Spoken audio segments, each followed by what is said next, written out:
Hey guys, Joey here, and welcome to yet again another installment of SF Ranked, where I try to rate my favorite San Francisco things and go far too much into detail about it all. And so this video subject was kind of based on some recent news that I heard about the filming of Matrix 4 and Venom, which are both filming in the city right as we speak. Now, there was some news about some crazy stunts that were happening featuring a low-flying helicopter, but also the fact that an explosion melted some of the street lamps in the city. And so we're going to be looking at the top San Francisco movies based on the amount of destruction leveled at the city. And so before I start, actually, I wanted to give a shout out to the San Franciscan magazine right here. Now, this was put together by a bunch of local artists, writers. It has a bunch of awesome art, essays, opinion pieces, and a whole bunch more. And it's got a beautiful cover to boot. So you can pick these up at a bunch of different bookstores right now in the city. I got mine specifically at Green Apple Books over on Clement. But if you'd like to win one yourself and don't want to buy it, I'll be giving a copy of this away at the end of the video, so please stay for that. Anyway, on to the destruction. Alright, we're starting this one off with a bang because as an honorable mention and not really ranked within the level of destruction on this list is The Rock. And I'm not talking about Dwayne Johnson. I mean the movie The Rock, Michael Bay director Michael Bay, Nicolas Cage, Sean Connery in this massive explosive action flick. There's tons of great set pieces, but the best one in my eyes is the cable car scene. So this scene takes place over on Jones and Pacific, and this is the one where Nicolas Cage drives his Lambo trying to chase someone, and he crashes into the cable car. It derails, it spills down the hill, it skids all the way down the street and explodes in this giant fireball, launching the cable car up into the air about 20 feet, smashes back down, and then chaos.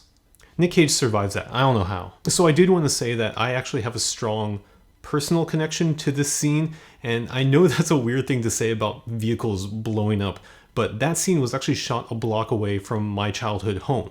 And I remember when they were shooting it, there was all this talk about stuff getting blown up in the neighborhood and people's windows getting shattered, which honestly I guess I really wouldn't have minded just because it sounded pretty cool that a movie was being shot a block away from my house. And so let me rewind it. And so the corner that they end up on was actually where my old hairdresser was as well. And you can see it right in this shot here, kind of in the background there. And so I walked down this hill basically every month to get a haircut. And that's exactly where they skidded the cable car off the road, blew it up. I love it. And now, like I said, this does get an honorable mention because there's no widespread destruction in the city. It's just local destruction, which is kind of how I like it, you know? Shop small. And also, I guess I shouldn't score this one because I'm going to be scoring the rest. But officially, I guess this would get a single flipped cable car from me out of 5. And so officially, number 7 on this list is the movie San Francisco from 1936. So this movie is a love story that takes place in San Francisco in 1906, which is when the earthquake hits. And to be pretty honest, this movie has some good effects for the mid-30s. Even with the limitations at the time, it does work in depicting the carnage. Like, they use some pretty good practical effects, some good camera tricks. So yeah, you have entire buildings crumbling, walls coming down. Like, look at this. This is actually pretty devastating for 1936. The main thing I would say that keeps this from being higher is the fact that we don't see a whole lot of destruction in the aftermath. If there's one thing that we know about the earthquake, is that most of the devastation came after the earthquake itself because the fire started spreading, and that's what took down most of the city. Like I said, I know it's 1936 and you can't have a helicopter view of the whole city being destroyed, but good effort for an 80-year-old movie. So San Francisco from 1936 gets 2 crumbling Victorian houses out of 5. Okay, and so number 6 is a little bit different. Most movies' destruction is widespread. You know, you got fires, crumbling building, explosions, things collapsing. But this one's a slow burn, and this one is Dawn of the Planet of the Apes. So in this movie, the simian flu kind of took over and killed off most of the humans, and so it's apes that run this town. Literal apes. All of San Francisco has been deteriorated, and basically all that's left of the city is just this huge, overgrown, apocalyptic mess. There's vines growing basically on every single building, and the greenery has taken over every square inch of the city. But honestly, it's a little bit hard to believe that this all happened to the city within 10 years. I will say though, as these shots are in the financial district of San Francisco, they did a pretty good job at making it look just really, really bleak. Like, I hardly recognize the city anymore, and it's just overgrown and dirty and nasty. And so I guess they didn't really have to do all that much. Ooh. So a very good effort, maybe not the most destructive, but one of the more creative ones for San Francisco destruction, you know, kind of going from the inside out. This is going to get 2.5 overgrown quake towers out of 5. So the next one here is 2 movies actually, Pacific Rim and The Core. So these 2 movies scored fairly well just because, one, they hit all the landmarks. They got the Golden Gate Bridge, it's rightfully torn down, and there's a ton of destruction all throughout the movie, but it's implied destruction. There's only so much ruin that you can have off screen before it begins to feel like, is this even happening? Is it all a dream? Implied destruction can be great, I think, for story purposes, but when you're trying to rank it in a list like this, it is not going to score well. So for these 2 movies, I'm going to give them both 3 burning Golden Gate Bridges out of 5, but off screen, so you can't see them. So number 4 on this list is Terminator Genisys. Say what you want about the movie, let's talk about the destruction. So in this scene, we have nuclear missiles launching, flying every which way, hitting all parts of the world. The main one that they show in the movie destroys San Francisco, and this kind of just obliterates everything there. You got the Transamerica building, at least all of the financial district, they're just completely wiped out. Like the Golden Gate Bridge is absolutely destroyed. They're not even trying to sugarcoat it and try to make it look all fancy or anything. It's just gone. Like, nukes are not something that you can just brush off because you got the explosion, you got the shockwave, you got radiation. It's just kind of terrible for everyone involved. With that being said, I had to place this one a little bit lower than, you know, 3rd or 2nd or 1st place, because like with every Terminator movie out there, all this destruction is never followed through on. It's always fixed, it's always repaired, it's always done right by time. The humans always win in the end, I guess. So Terminator Genisys gets 3.5 nuked Golden Gate Bridges and 1 time machine to kind of reverse the whole thing. So moving on, we are at the top 3 right now, and number 3 is Godzilla from 2014. And this movie is pretty good depending on who you ask. Like I said, I'm not going to get into the quality of the movies themselves, just the destruction. And Godzilla's quality of destruction is pretty good. The final battle scene, Chinatown in particular, gets completely wrecked.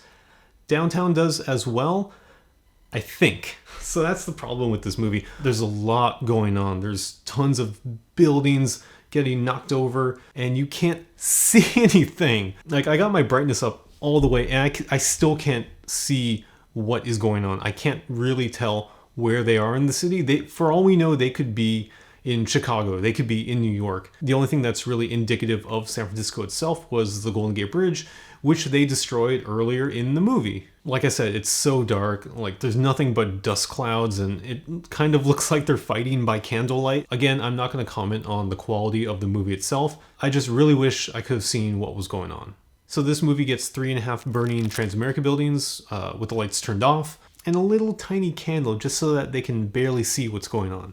So number 2 is Star Trek Into Darkness from 2013, and holy crap. So in the movie, the bad guy, spoilers, takes control of their ship and crash lands in San Francisco. And it's not just any San Francisco, this is future San Francisco, which means they have more skyscrapers, more people. The year is 2259, I believe, and I guess you can kind of estimate the population will probably be close to 2 million at that time. Either way, in the movie, you see the ship make a beeline for San Francisco. So basically, if we go frame by frame, we can kind of see that it zooms past Tiburon, goes past Angel Island, it actually knocks into Alcatraz, and it lands just short of North Beach, I believe. So we see it taking out all of downtown, and so it comes to rest right near the ferry building. And I'm really happy, actually, that 250 years from now, that thing is still around, but the size and the speed and the location of the crash basically tells me that everything from North Beach to the Embarcadero is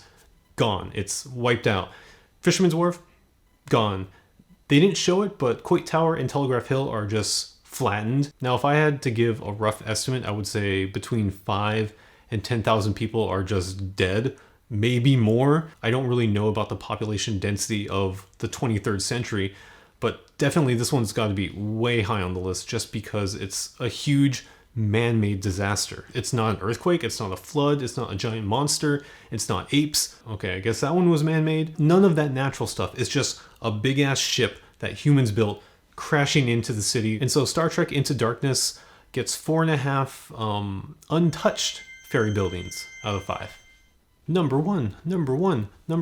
So number one is, I guess you could have guessed it, San Andreas from 2015. Like, is this one even fair? So you got the giant magnitude 9 earthquake that the whole movie is kind of centered around, and the shaking itself destroys a good portion of San Francisco, some of LA too, but mostly it's San Francisco. Buildings collapse, some get ripped apart somehow. The Bay Bridge even kind of gets wobbles and like falls apart. Like, this earthquake is taking down entire skyscrapers as if they were made of playing cards. Like, it doesn't even seem like it's really trying all that much, and I don't know if the damage is even calculable. But then we have a second scene in which a tsunami comes in and destroys what's left of the city. It feels just kind of comical just how much destruction there is in this movie. But anyway, the tsunami comes in, wipes everything out, save for maybe the highest of hills, so we can assume that Sutro Tower is okay. But when it comes down to it, San Andreas is the most destructive movie of San Francisco of all time. It gets 7.5 submerged Golden Gate bridges out of 5. It gets extra credit for destroying the whole city twice in the same movie. So congratulations, San Andreas. You win the coveted top spot for the most destructive San Francisco movie of all time. And you win it by a landslide, or an earthquake, or tsunami. I hope you can accept your award and not destroy it in the process. So those were my picks for the top spots. Did you think San Andreas deserved that? Do you think Star Trek should have gotten the top spot? Or maybe, Pacific Rim should have been in there because of the fact that implied destruction is the same as destruction, or whatever. Just leave it in the comments below and let me know if you agree with me or not. And also, if you guys are into destruction, who says that?